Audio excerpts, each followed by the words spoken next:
Alright, so I love the vintage laptop review videos, but they take way too long to make comparatively to the motivation I have to make them. So I'm gonna try a different format today, which is going to be more unscripted and trying to be more brief in order to make it so that I can make more than like 2 of these a year. So today we're doing a review of the CTX EzBook 700. Alright, so first a quick bit of background on CTX. They're a monitor company, always have been, and they are still in business, although I don't think they market in the US anymore. They're Taiwan based, and if you've heard of them, it was probably because you had one of their monitors back in the 90s. Now, they did run a computer division, and in 1994, they bought out an established Taiwanese laptop manufacturer named Veridata and started selling their laptops. So yes, CTX made this, although the same generic version of this laptop was sold out to some other companies, although the CTX version is by far the most common. So this was a cheap laptop. That was the point of this thing. It was clearly designed to be that, and while they did try to cram as much into it as possible, the cheapness can be seen, and we'll get to that. And because of that, most of these you'll run into will be like base models, and I think these got close to the $1,000 mark, which was about as cheap as a laptop could get in 1997 when this particular 700M version was sold. So because this was a cheap laptop, I was expecting it to suck. So you can imagine I was pleasantly surprised when it didn't. This is actually quite a decent computer, and I like this machine. It's just that unfortunately the build quality sucks, but we'll get to that. So first, the general design of this thing.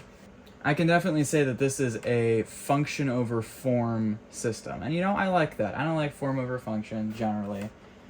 And this machine really has one good angle, and you're looking at it. Now, to be fair, its one good angle is the one that you're going to be seeing the most, just the inside of it. Now, when you close it, ignore this, we'll get to that. Yeah, it pretty much, you could tell the rest of this thing was kind of an afterthought. I mean, especially like around the back. Yeah. The worst part is probably how when you open this door, it's like attached to this door, so it didn't do it that time, but it feels like you're gonna undo both doors. They like kind of hold together. But yeah.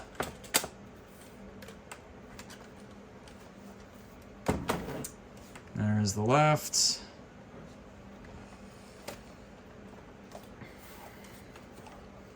And the bottom. CTX International Inc. EzBook 700 series. Yeah.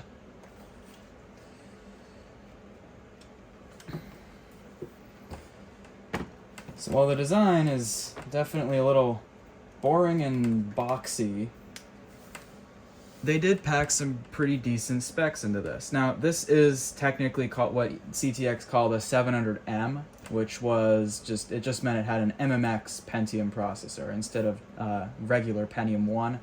So the original version of this laptop released in like second half of 1996, I think late summer, and it looked exactly like this, had all the same specs, but was just original Pentium 1. In 1997, they just spec bumped these with MMX. On their website, they called it the 700M. The laptops don't say that anywhere.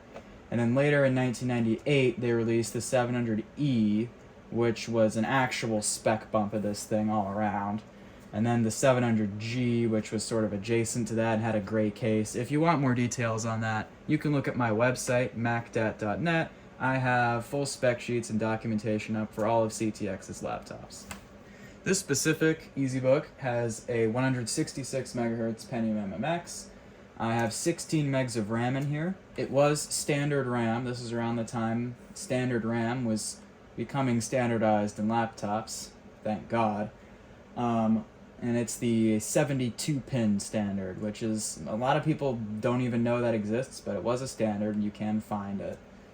For storage, it was modular. You just had to flip two latches on the side, and then this module here would slide out. As you can see, this one has been upgraded with an SD card adapter with a 16 gigabyte card.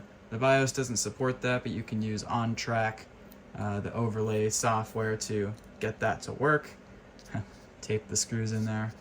And as you can see, it does have a proprietary doodad, so if one is missing the caddy, you might want to avoid it. But you might want to avoid these in general. We'll get to that. Let's talk displays. So,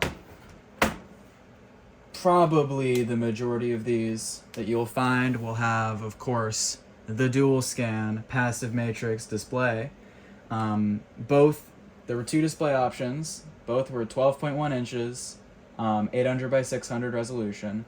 There's the common dual scan, and then the not really rare, but definitely less common active matrix, which is what this one has, thank God. So the video chip in this is the Neomagic MagicGraph 128ZV with 1.5 megs of VRAM. Now, people talk plenty of trash about Neomagic these days because their video chips don't do well in DOS games, and of course, no 3D support or anything like that. Not that any laptop from 1997 could do 3D, but regardless. But it's to my understanding that they were a pretty good option at the time for Windows stuff, and it made sense why laptops were using them. And also, I'll add, Neomagic for a couple years, including when this thing was released, was considered the high-end option. Like, Dell was using it in their top-end Latitude XPIs, and so were other companies. Gateway was. So it wasn't a crappy video chip, and it would have been a nice feature that this cheap laptop has a Neomagic video chip. As much as that is reviled today, they aren't actually that bad. Come on, guys. Come on. Sound chip in this laptop is a Creative Labs Sound Blaster Vibra 16. It's specifically the CT2505, which emulates the Yamaha FM synthesis, so it's not real Yamaha, but people complain that the Vibra chip's emulation doesn't sound good.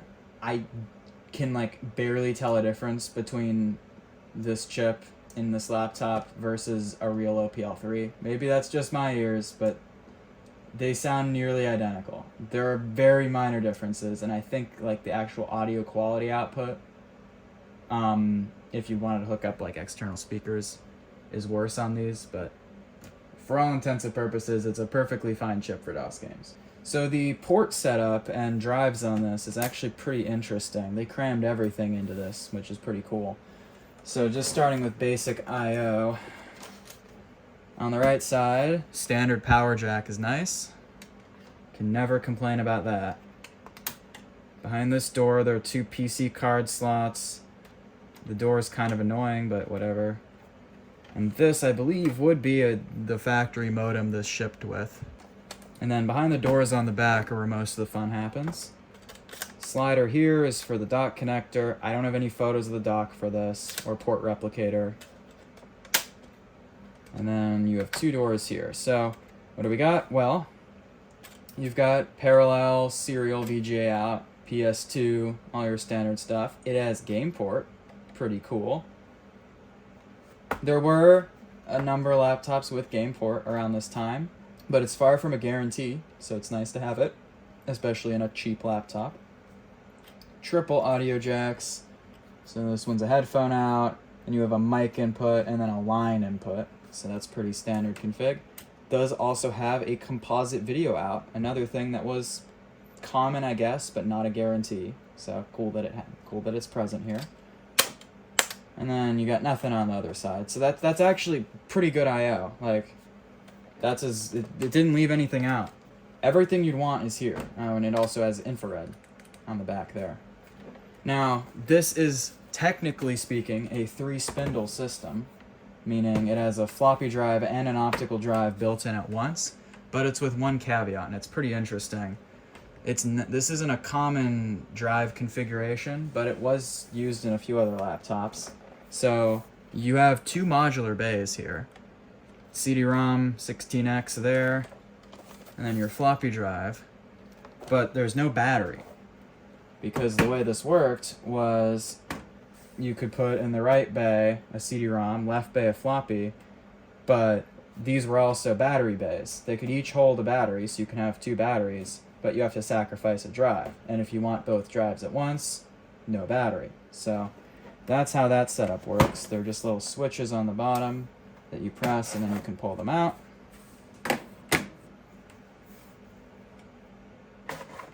Pretty simple, not much to it. Because my laptop came with both of the drives, I don't have a battery.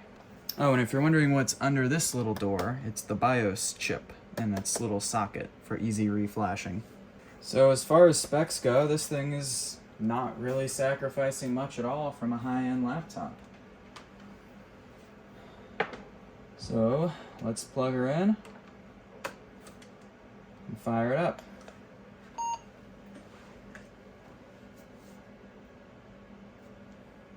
Standard Phoenix ROM BIOS here.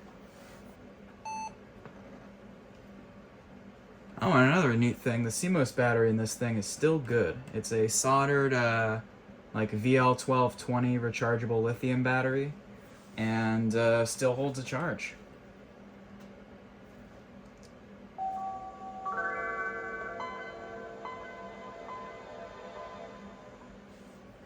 Now just this theme and wallpaper is fake. I made it based on, this was the background image on their old website, and that's just the CTX logo. I just thought it looked cool, so I made a little thing to customize it a bit.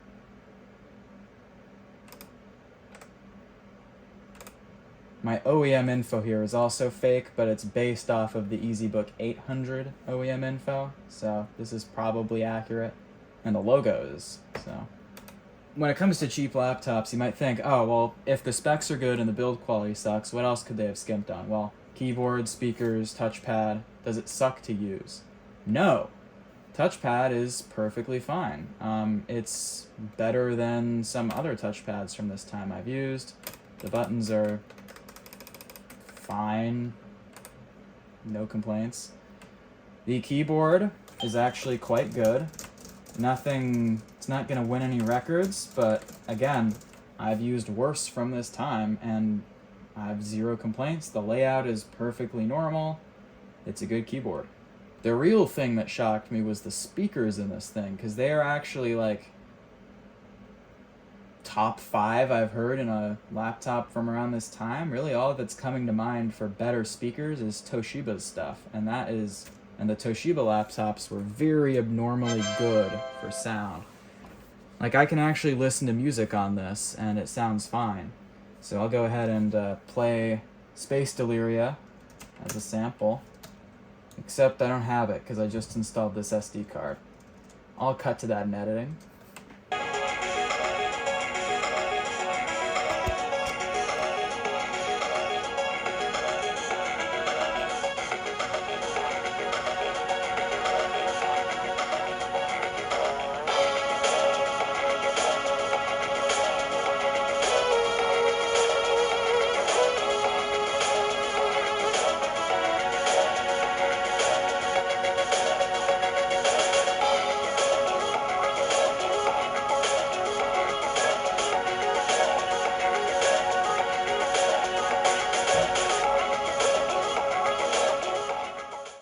Alright, so here we are in Doom.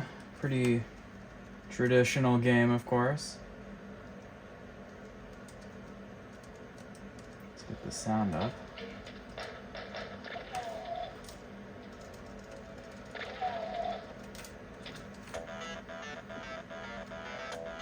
And, you know, stuff like this will play fine, and it'll sound fine. Let's see if I can... What's the... There we go, brighten it up a bit.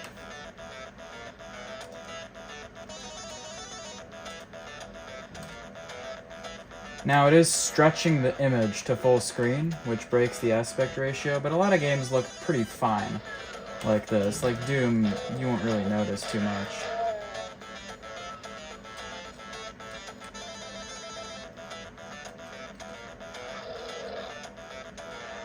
So let me past all these guys. What are you gonna do? Nah.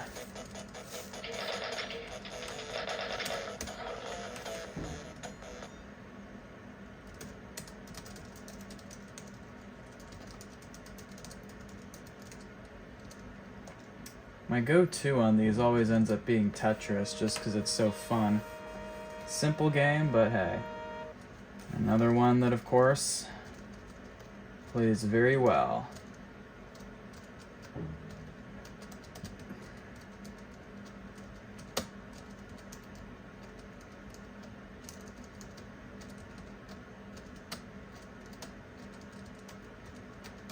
I'm gonna end up playing a whole game. I gotta exit out.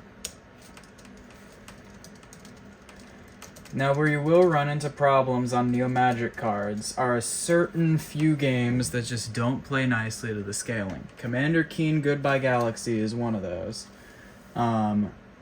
So first thing, this is all jittery and jumpy, of course, you can see. And this isn't this laptop, this is any laptop with Neomagic video, which is a lot of them. Again, this looks fine. The text is messed up, but that's the main thing you're going to see is just text getting scaled out of proportion. Minor annoyance. I feel like that fade-in is also slower on the improper scaled cards. I don't know if that's just my imagination, though. We got that good ad-lib sound, though, of course. Here's where the issue starts. Everything's fine until we start moving the screen. Where it's very jittery and the scoreboard here is going wild. Now this is an issue on like any video card that does this sort of full screen scale. Chips and Technologies, Cirrus Logic, Trident, they all have the same issue. But Neomagic's is worse than all the others. So this, I'd call this unplayable. It's hard on the eyes. And yes, there's like stuff in here to fix jerky motion, but they're both on by default, and turning them off doesn't help. It's hopeless on this particular game, but it's a small percentage of games that don't work well. Out of all the games I have on here, all of these except Keen run perfectly fine. And yes, even Quake. Don't push the resolution, and you'll be fine. But yes, Quake is playable on this. Quite playable, and runs at a perfectly fine FPS, nice and smooth. As long as you don't crank the resolution. So, DOS gaming, pretty good experience, as long as you're fine with that scaling, and don't play the few games it glitches on. Oh, and on this laptop, you can't switch it to a mode where it plays with black borders. It's all scaled all the time. So, despite being a cheap laptop, this thing has pretty good specs in it. Pretty functional design. What's the problem? Well, I've alluded to several times build quality, and yeah, it's build quality. That's where they skimped on this. So, to start, this is painted plastic. Underneath this black paint is just raw, ugly plastic. And you can see the paint has corroded in a couple spots on this one. And it's left a little like greenish looking thing because that's where the corrosion was. But it's just like raw colored plastic under there. So it doesn't wear very good, that's for sure. And then of course, display hinges. Now, you could get a laptop nowadays that was very expensive when new and still have hinge failure because plastics are brittle and designs pretty generally sucked. But this one is like the worst I've seen. Now, they'll usually fail at the base first because I'll just attach a couple photos. The way the hinges mount to the base is just asinine. Like, terrible. These failed when new. It doesn't matter how good the plastics were. These definitely failed when new. But the way the hinges mount to the display is only slightly better and still terrible. Just two plastic mounts with no structural anything. just the brass threads in there, they rip right off. Or more likely what'll happen first, because these plastics, of course, have gone really brittle with age, is the whole housing will start to crack. And that is when you'll have to add the JB Weld plastic epoxy or something similar to add structural material so it doesn't fall apart. Oh, and by the way, this cracking here is all with the hinges very loose. Like, these the design of these hinges, luckily, the tightness can be adjusted by adjusting a nut. And so, of course, I adjusted them both to where they'll keep the display up just fine, but they're very loose, so it doesn't put much stress on the plastics. And it still cracked like that. So, did I fix it? Yes. I think I've finally gotten it to a point with helpings and helpings of JB Weld and this plastics epoxy to where it's perfectly functional. I can use it as a laptop. I'm not really worried about it falling apart. But with that being said, it's going to be really difficult because if you wanted one of these for whatever reason, it's going to be difficult because I got very lucky because I started out with a intact set of display plastics and an intact base. This was built out of two different units. One had intact base, one had intact screen, and I combined them and then still had to do a bunch of work. But nearly all of these you'll find nowadays are either exploded at the base, the display, or both. And if they come pre-exploded, you're probably going to have chunks missing, and that's when it can get really, really difficult to repair or reinforce. So if you come across a perfect one, you can fix it. It'll just look ugly. But that's unlikely because these were so poorly built. Now, beyond that, one thing they did a good job on was taking it apart. You can take one of these all the way apart without really breaking anything. Yes, even the display. The worst part of taking apart any of these old laptops is the display bezel clips all end up breaking. And a few of these did, but overall, it's done a far better job coming apart in one piece than a lot of other stuff from this time I work on. So I can give them props there, especially for this center cover above the keyboard. These always end up with broken clips on other laptops. This one, you can get them off. So, yeah, not bad. But that's the deal with one of these. Just hard to get them in a state where you can even keep them intact. So then what's my final recommendation? Obviously don't buy one of these. There are better options out there. But yeah, it's actually a good computer. Like, I would, if this was the only vintage laptop I had, sure, the scaling in DOS isn't great, but you can still play games on it. It'll sound good. The keyboard is good. Like, the actual user experience is good. They did a good job. They just should have put a bit more plastic around these hinges, and it would have been a great value laptop. But yeah, it's a good laptop. So that's the really surprising thing, and I have a soft spot for this machine because of that. But there you have it, the CTX EzBook 700. I hope you enjoyed this video. That's all I have for today, and I'll see you all later. Goodbye. So to get my mod player in Spacedeleria on here, I was like, hey, I'll just get out the high-end computer from this time. And then it just completely froze when I tried to open the start menu. So say what you will about this, but it hasn't frozen when trying to open the start menu before. And this one doesn't have game port or composite out. So what's really the better laptop here? Okay, it's obvious. Yeah, it's the compact. Oh! I thought I was gonna have to restart it. No, it didn't. What is it doing? I don't know it. Okay.